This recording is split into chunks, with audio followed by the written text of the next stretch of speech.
غزوہ حنین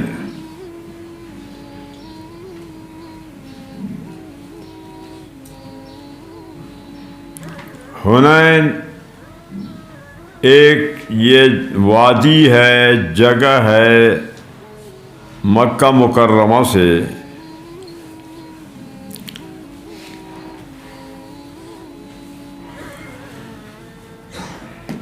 3 دن کے فاصلہ پر۔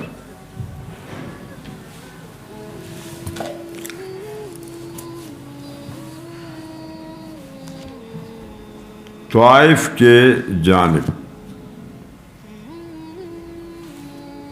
وادی کا نام ہے حنین۔ جب مکہ مکرمہ فتح ہو گیا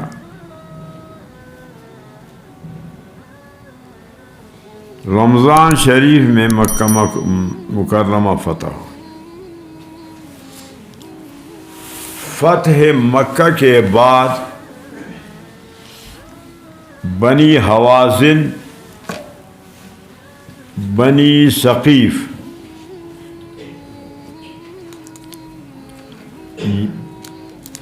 یہ قبائل مسلمانوں سے لڑنے کے لیے تیاریاں ہیں۔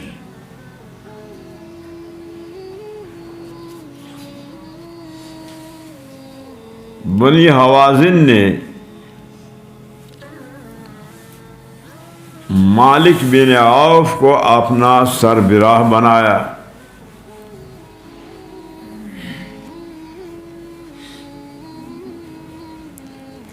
ان کی 4000 تعداد تھی۔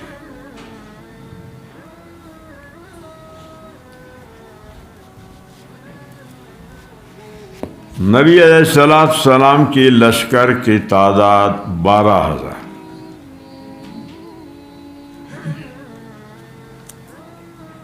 نبی علیہ السلام کی لشکر کی تعداد 12000۔ 10,000 مدینے سے آئے تھے، 2000 مکہ سے۔ مکہ فتح ہو گیا تو 2000 مکہ سے، 10 مدینہ سے، کل 12000۔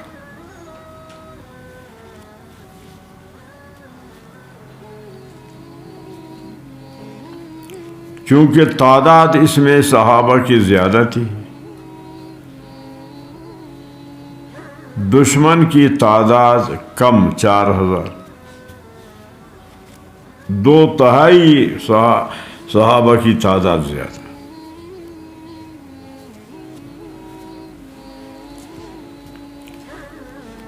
تو اپنے کثرت کو دیکھ کر صحابہ کے دل میں یہ بات آ گئی کہ جب ہم تھوڑے ہوتے تھے تو ہمیں فتح ہوتا، ہم غالب آتے۔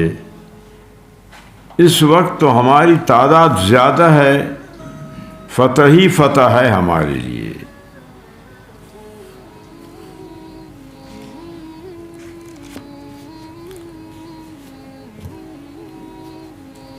تو جب حنین کے وادی میں لڑائی شروع ہوئی،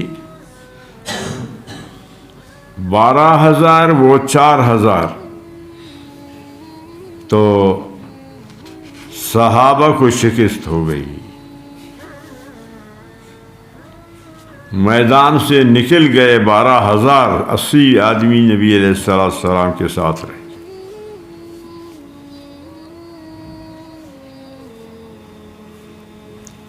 پھر دوبارہ صحابہ واپس آ گئے میدان میں، کافروں کو پھر شکست ہو گئی۔ اللہ تعالیٰ نے مسلمانوں کو فتح تھا۔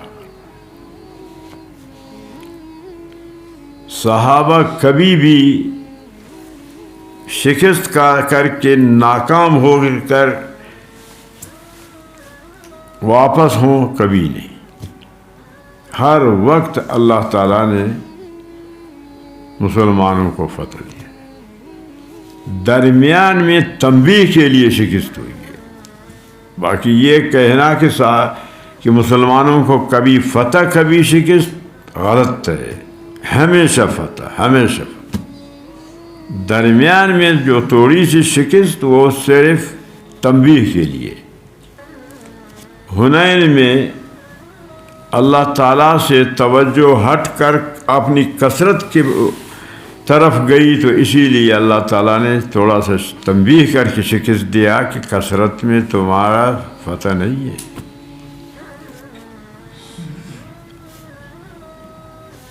اللہ سے توجہ ہٹ گئی۔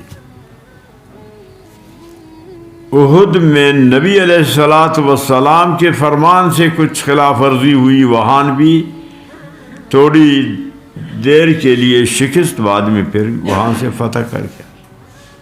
تو ہمیشہ مسلمانوں کو اللہ تعالیٰ نے فتح عطا فرمایا ہے، کافروں کے مقابلے میں کبھی بھی شکست نہیں، تنبیہ کے لیے کہ تاکہ تم اپنے طاقت پر مغرور نہ ہو جاؤ، اپنے کثرت پر دھوکہ مت کھاؤ۔ شکست و فتح اللہ کے جانب سے ہے۔ تو غزوہ حنین میں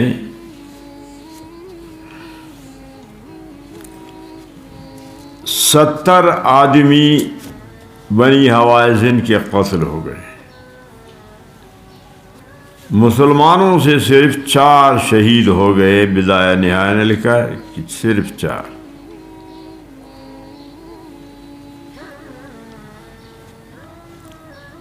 پھر اللہ تعالیٰ نے فتح عطا فرمایا۔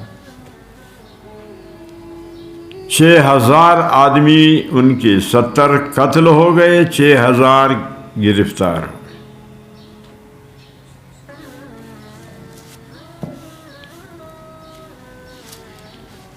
چوبیس 24,000 اونٹ مال غنیمت میں، 40,000 بیڑ بکری، 4,000 اوقیہ چاندی مال غنیمت میں حاصل۔ 24,000 اونٹ، 40,000 بیڑ بکری، 6,000 قیدی، 4,000 چاندی اوقیہ مال غنیمت۔ تو اللہ تعالیٰ نے فتح عطا فرمایا۔ پھر وہ لوگ مسلمان ہو گئے شکست کے بعد، انہوں نے مطالبہ کیا کہ ہمارے جو مال غنیمت میں آپ حضرات کو ملے وہ ہمیں واپس کر دیں۔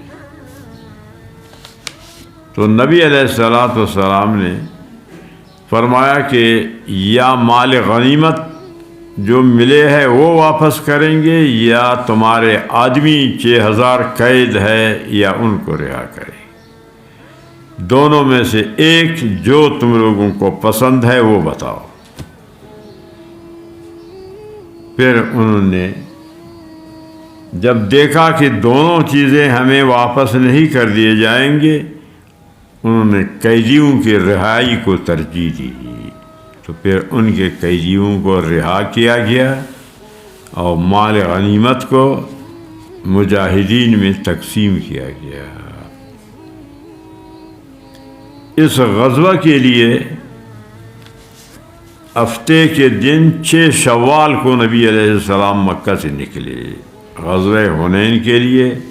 یہ سفر رمضان شریف کے بعد 6 شوال کو ہفتے کے دن آپ صلی اللہ علیہ وسلم لشکر لے کر روانہ ہو گئے۔ بات سمجھا یا نہیں؟ جو پہلے گزرا کہ رمضان میں نکلے تو وہاں اس کی تعویل کی ہوئی، یعنی قصد کیا نکلنے کا، باقی رمضان میں غزوہ حنین کے لیے نہیں نکلے ہیں، شوال میں نکلے ہیں۔ یہ تو غزوہ حنین کا جو خلاصہ تھا آپ کے لیے بیان ہو گیا، باقی کتاب کے اندر آ جائے گا۔ قول اللہ تعالی، تو امام بخاری رحمۃ اللہ علیہ کا یہ معمول ہے کہ جو دعویٰ کرے گا اس دعویٰ کو پہلے قرآن سے ثابت کرے گا، قرآن کریم کے بعد پھر اس کے دعویٰ کے ثبوت کے لیے احادیث ذکر کرے گا۔ تو قرآن کریم کی اس آیات کو ذکر کیا غزوہ حنین کے ثبوت کے لیے، کیونکہ آپ لوگوں نے تو غزوہ حنین نہیں دیکھا، تو اسی آیات کے روح سے آپ غزوہ حنین کے ماننے والے ہیں، غزوہ حنین کو مانتے ہو تو یہ ہے دلیل قرآن۔ فرمایا وَيَوْمَ حُنَيْنٍ، آپ حنین کی دن کو یاد کریں کہ جب وادی حنین میں لڑائی ہوئی، اذ اعجبتکم کثرتکم، فرمایا تم لوگوں کو تعجب میں ڈالا، تکبر و کبر میں ڈالا، کثرتکم، تمہیں تمہارا کثرت نے دھوکہ دیا کہ آج ہم شکست بالکل کھا نہیں سکتے کہ 12,000 کی تعداد اور کافروں کی 4,000، لیکن فرمایا فلم تغن عنکم شیئا، یہ کثرت تمہیں فائدہ نہیں دیا، یہ کثرت تم سے دشمن کے حملوں کو نہیں ہٹایا۔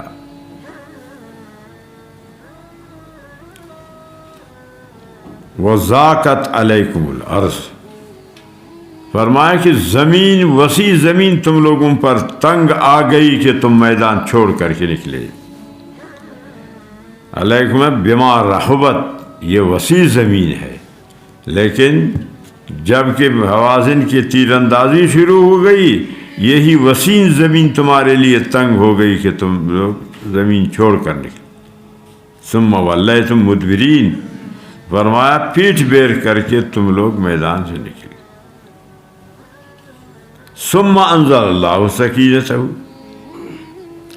اللہ تعالیٰ نے تم لوگوں کو معاف کیا، پھر تمہارے دل میں اللہ تعالیٰ سکون ڈالا، امن ڈالا، ڈر کو نکالا، تم پھر واپس آئے الی قولی غفور الرحیم تک۔ یہ آیات غزوہ حنین کے ثبوت کے لیے۔ چلو بھائی سمجھا گیا پھر؟ ہاں۔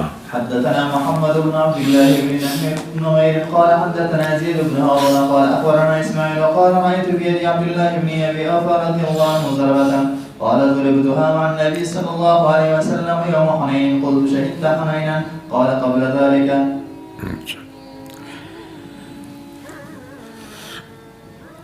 اسماعیل بن ابی خالد قال رأیت، عبداللہ بن ابی اوفا کے ہاتھ میں ضربتاً تلوار کا زخم دیکھا کہ جو زخم آپ کو لگا تھا کہ نبی علیہ السلام کے ساتھ حنین کے غزوہ میں شریک تھے۔ قل تو میں نے کہا شاہد تھا حنین، غزوہ حنین میں آپ موجود تھے؟ قال قبل ذلك، صرف غزوہ حنین میں نہیں، غزوہ حنین سے پہلے جو غزوات ہے اس میں بھی میں شریک تھا۔ چلو۔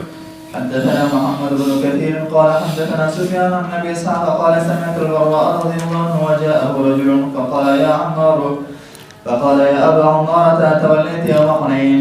فقال اما انا فاشهد على النبي صلى الله عليه وسلم انه لم يؤول ولكن عجل سرعان القوم فرشقتهم هوازنهم، وابو سفيان بن الحارث اخذ براس بغلته البيضاء يقول انا النبي ولا كذب، انا ابن عبد المطلب۔ اچھا، برا بن عازب فرماتے ہیں جاء رجل فقال یا ابا عمر، برا کی کنیت ہے، اتولیت حنین کے غزوہ حنین میں لڑائی کے دن آپ بھاگ گئے. فقال اما انا فاشہد، میں گواہی دیتا ہوں کہ نبی علیہ الصلاۃ والسلام پر کہ انہ لم یولی، اللہ کے نبی میدان چھوڑ کر نہیں نکلے.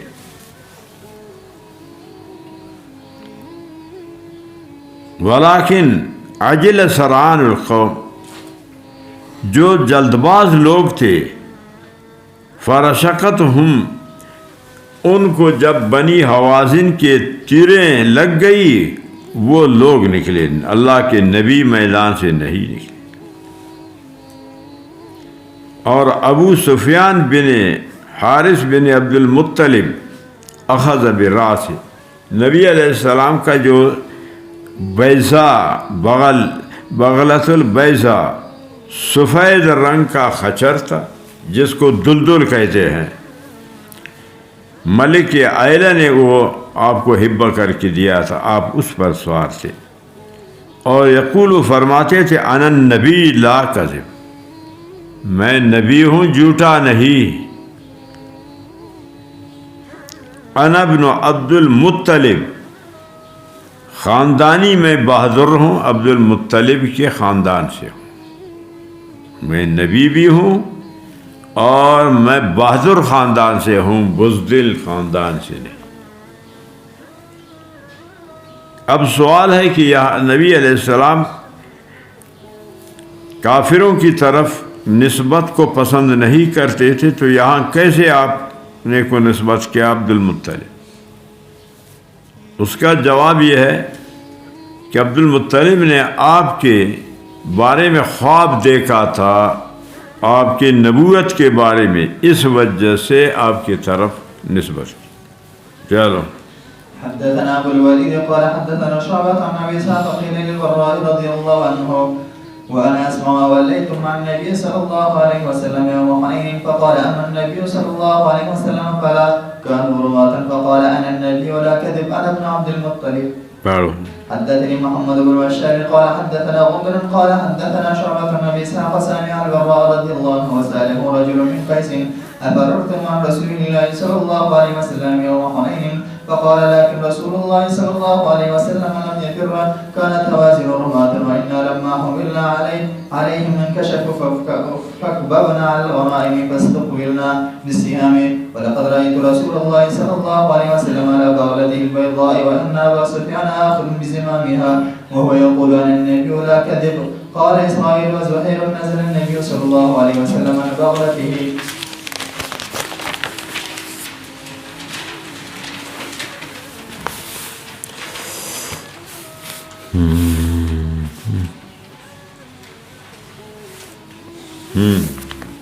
حدثنا سعيد بن عقيل قال حدثني ليث حدثني وخير عن ابن شهاب تحويل وحدثني اسحاق قال حدثنا يعقوب بن ابراهيم قال حدثنا ابن اخي بن شهاب قال محمد بن شهاب وزعم عروة بن الزبير ان مروان والمسور بن مخرمة اخبره ان رسول الله صلى الله عليه وسلم قام حين جاءه وفد هوازن مسلمین فسألوه.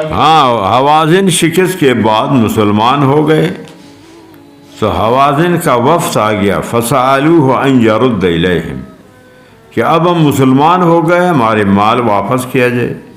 وسبیہم، ہمارے جو قیدی ہے وہ واپس کیے جائیں. فقال، نبی علیہ السلام نے فرمایا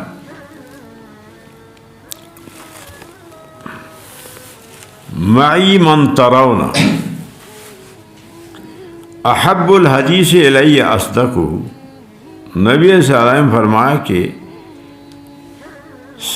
مجھے صحیح بات پسند ہے، پسندیدہ بات سچی بات ہے. فرمایا کہ سچی بات یہ ہے کہ دو چیزوں میں سے ایک اختیار کرو، یا قیدیوں کو یا مال غنیمت، دونوں واپس نہیں کریں گے، ان میں سے ایک. احدی الطائفہ فاختاروا، پسند کرو احدی الطائفتین، اما السبی، قیدیوں کو واپس کریں، و اما المال، وقد استحسنت بکم، فرمایا کہ میں نے ابھی تک تقسیم نہیں کیا مال غنیمت کو، تاخیر کیا اسی انتظار میں کہ آپ لوگ کیا چاہتے ہو۔ وکان انظرہم، نبی علیہ السلام نے تاخیر کر کے ان کو مہلت دی، بضعۃ عشرہ لیلۃ، 10 سے لے کر 19 تک، بضع عشرہ کا اطلاق، کہ ایک کم 20 دن تک میں نے انتظار کیا مال کو تقسیم، غنیمت کو مجاہدین میں تقسیم، اس لیے حین قفل، جب کہ آپ طائف سے واپس ہو گئے تو انتظار کیا۔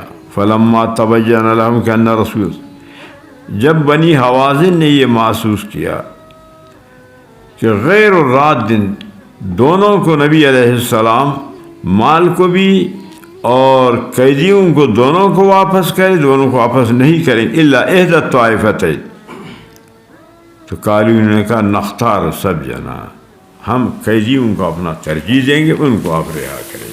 تو نبی علیہ السلام نے قیدیوں کو ان کا رہا کیا اور مال کو تقسیم کیا مجاہدین میں۔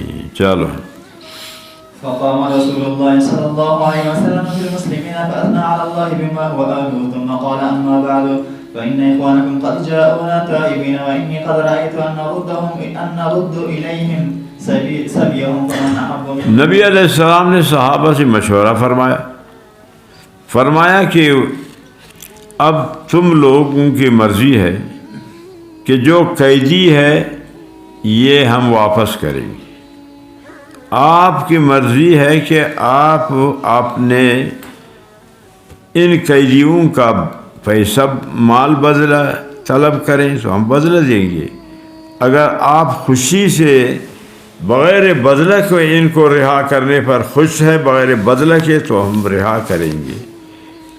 صحابہ نے کہا کہ ہم خوش ہیں۔ فرمایا کہ تم اپنے بڑوں سے مشورہ کرو، ان کو وہ میرے سے پھر بات کریں۔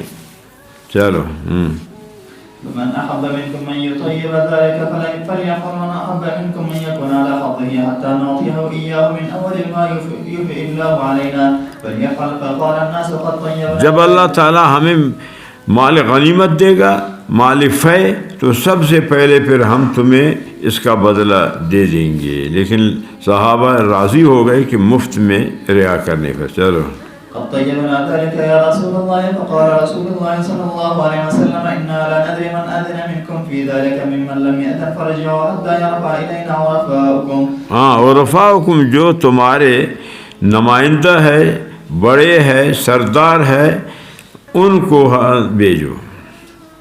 چلو، حتى يرفع إلينا عرفاؤكم أمركم، فرجع الناس فكلمهم عرفاؤهم، ثم رجعوا إلى رسول الله صلى الله عليه وسلم فأخبروه أنهم قد طيبوا وأذنوا، هذا الذي بلغني عن سبي حوازن۔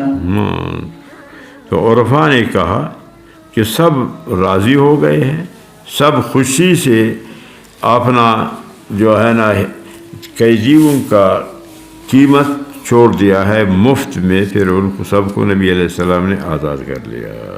بس